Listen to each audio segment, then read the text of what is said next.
Hello, hello, and welcome to Bold Breakthroughs with Business Experts today.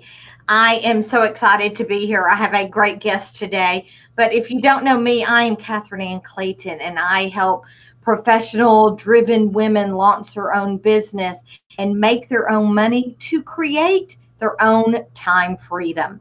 So I have a lot of fun doing it, and I am so excited because today I have on my show Stacie Kiselman, and I got it right. I knew I was going to mess up her last name, but I got it right. So, Stacie, welcome. And I want you to jump in here with my audience and then tell them a little bit about yourself and what you do to help people. Okay, I am what I call an accidental entrepreneur. When I was younger, when I was in college, I had all these plans that just went into the garbage, basically. My story started out when I was 2 weeks away from graduating college. It was 2 weeks before my last exams, and I was away. At 5 o'clock in the morning, I was involved in an almost deadly car accident. Wow. And so I had a chance of not graduating college at all. Luckily, my professors were very kind to me, were very understanding, and were very helpful in letting me take my time and graduate college and pass my exams, and everything was great. The workforce was not that kind to me, however. I finished college and I started looking for a job 6 months before graduating college, and I had no luck there either, because I have cerebral palsy, and recruiters are very they like to make judgments a lot, I would say. And I saw it as an HR person myself. I have a bachelor's degree in HR. And as soon as they saw that I have cerebral palsy, they just made judgments. And one recruiter actually said to me, "You have cerebral palsy. You can't type." Oh my gosh. Yes. Okay, let's go back there. So, a couple of things. Two, when you said you were an accidental entrepreneur, you can look at that two ways. You had an accident, you had something that happened in your life which kind of changed your life, and then some of us just act like me. Well, there was intention involved, but I kind of accidentally fell into this coaching thing. Not that I didn't have skills, not that I didn't know what I was doing, but it was accidentally on purpose. The path that I took led me here. So let's talk a little bit about the business world, i.e. corporate America, versus being an entrepreneur. Because in corporate America, when people are judging you because you have cerebral palsy or you can't type like that lady said, how'd that make you feel? I personally was used to it because I grew up in Israel, and in Israel, there's a lot more judgment than there is here in North America. And I grew up in the 90s. So the 90s was tough. Growing up in the 90s was tough. It's in school. My classmates weren't very nice to me. And I was basically it was a stereotype. If you're different in Israel, if you're different, you're screwed, basically. I was bullied for most of my school years.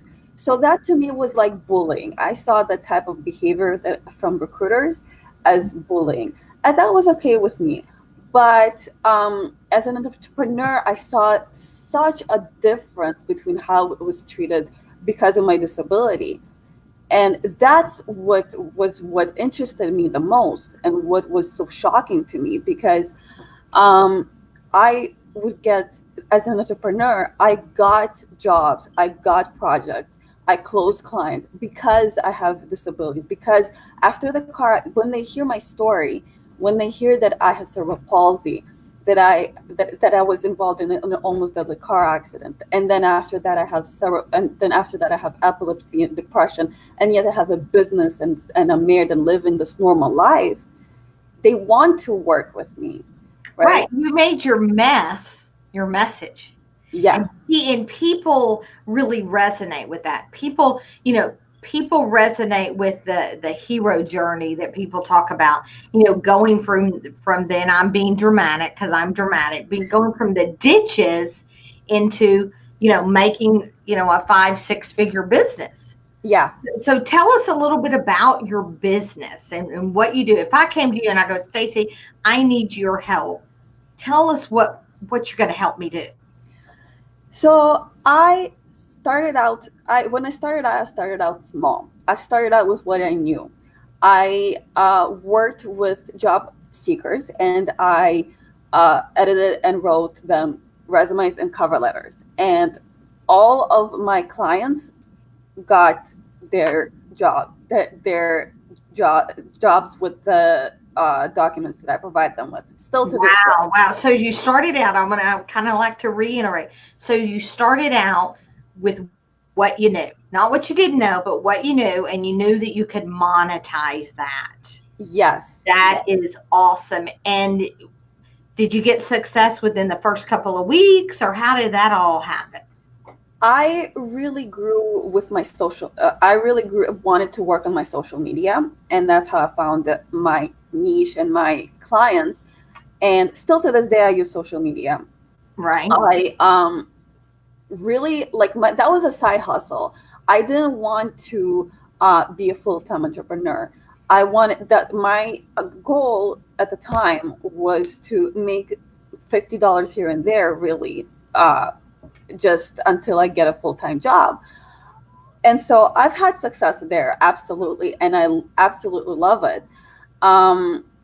So yeah, I've had a lot of success there, and then all of a sudden, a few months later, I had a potential client came to me through social media, and he's like, "Hey, I need a website. Can you write one?" And I'm like, I don't know, but you know what? I'm a type of person, I like a challenge. And I said, yeah, sure. I'm not going to say no because I don't know how to do it. I'm going to say yes and learn how to do it. Right. Now, let me ask you this. Did you tell him that you didn't learn how to do it, or did you just say yes? Well, I had an advantage. We're truthful here. I had an advantage because the client was an IT entrepreneur. He had an IT company. Okay. And my dad is an IT consultant. Okay. So I knew already the IT world, and I wrote for my dad already. So I already knew the IT world already. So I felt that I could write for him. Okay, great. That's great. But you didn't tell him, no, I can't do it. You just said, yeah. And that's what you have to do sometimes. Yeah. In business as well. I mean, if we're talking, business, whether it's entrepreneurship or the corporate world, if your boss comes to you and says, you need to do this, and inside you're like, oh, I don't know what to do. I don't know what to do. For me, that's just the fear saying you can't do it when you know that you can. If you truly have a strong mindset and believe that, that you can do it. And if you don't believe, you find somebody that can believe for you until you start believing. Would you agree with that? Absolutely. You had your dad that believed in you. Absolutely. And then that client, my first client that I did as an official freelance writer, I would say, I worked with him for years after that. And then my business grew drastically. I mean, as of now, I work with job seekers, students, entrepreneurs, other professionals, and I write things like, to this day, I write resumes and cover letters. I write reports, essays. I write website content, blog posts, marketing and business plans, government documents, and so on and so forth. So that was really my plan B became even better than plan A. Oh, wow. Wow. That's awesome. I just want to make $50 has now, flourished into a business. Now, tell us, is this all you do now, or is this still, a second job, or is it all you do? No, that's not all I do.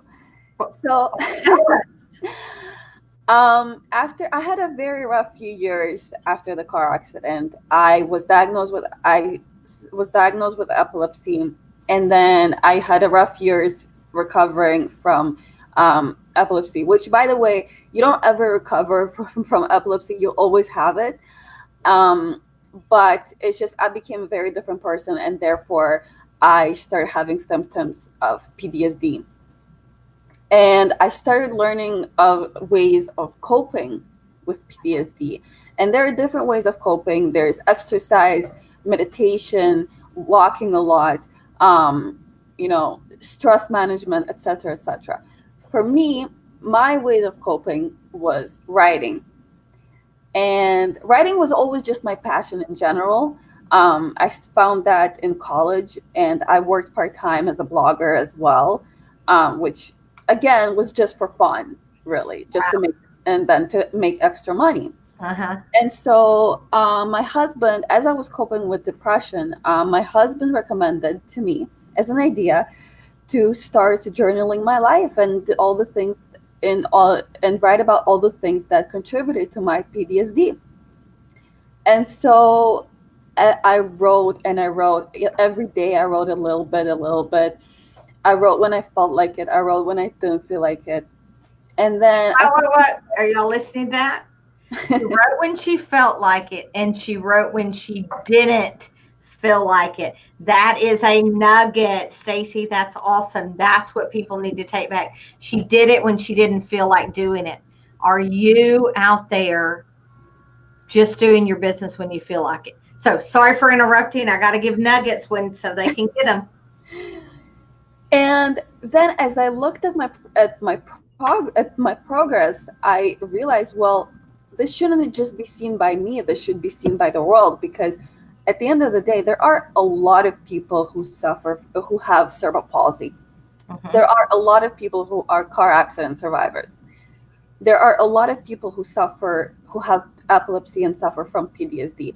1 in 26 people have epilepsy. Wow. One in, and then half of those who are diagnosed with epilepsy, half of the adults who suffer from epilepsy also suffer from PTSD. And then 1 in 5 people have depression. Before it used to be 1 in 10, but now because of the situation that we're in, now it's 1 in 5. And again, there are a lot of people who don't talk about um, their diagnoses, because a lot of people don't talk about their invisible illnesses, because a lot of people don't understand what goes on in everyday life of in with epilepsy, depression, or any other invisible disability, Right. and for so many different reasons. One, and again, people don't understand, no matter how much they try. Two, it could be because it's embarrassing. I felt that way too. It used to be very embarrassing. I used to be like so I felt that I needed to hide it, Mhm. so to speak. And then there could be other reasons as well, and that's okay. That's okay. But I wanted so I wanted to my journal is now becoming a book. Yay. Good for you. Thank you. And it will be released in November. It's called 12 Years a Woman, My Journey to Happiness. And it's exactly what it thought, and it's exactly as what the book says is it's about my journey to happiness. It's about my journey to happiness while living with epilepsy and depression. And it's about my journey through finding myself again, um, and finding my voice while living these with these illnesses. And it's about how I found myself and how I became a better person because of it. Now, what I want you to do, because we're coming close to the end, I want you to, in the comments, because it's not out till November, I want you to put in the comments when this gets up on my live page, Stacie. I want you to put the title of your book, because we want people to buy it, and then you can come become a New York bestseller. And we're going to share that. And I am also going to share how everybody can get more clients by just connecting and by selling without being salesy. So I'm going to put that in the comment section. But if you've gotten some nuggets from today, I will tell you that Stacie is the type of person that went about her journey, even though she had all of these tragic things happen to her. So think about your journey, and is your journey as tragic as having a car accident that you almost died, having epilepsy? Now, I know that in the middle of your journey, you're struggling and you're thinking that it's the worst, but there's always, and my father taught me this, there's always somebody else that has a worse off situation, and there's always somebody that has a better situation. So tap into that to be the better person that you are. And I just wanted to tell everybody thank you for tuning in to Bold Breakthroughs with Business Experts. Stacie, thank you so much for being a guest today. Thank you for And having me. we will keep in touch because I want to know when that book comes out. Okay? Yes, yes, Definitely. yes. We can share it and maybe talk about it again. We can maybe have you on here again and you could talk about the book. I Okay? would love to. All right. Well, thank you so much. And we will talk to y'all tomorrow on Bold Breakthroughs with Business Experts.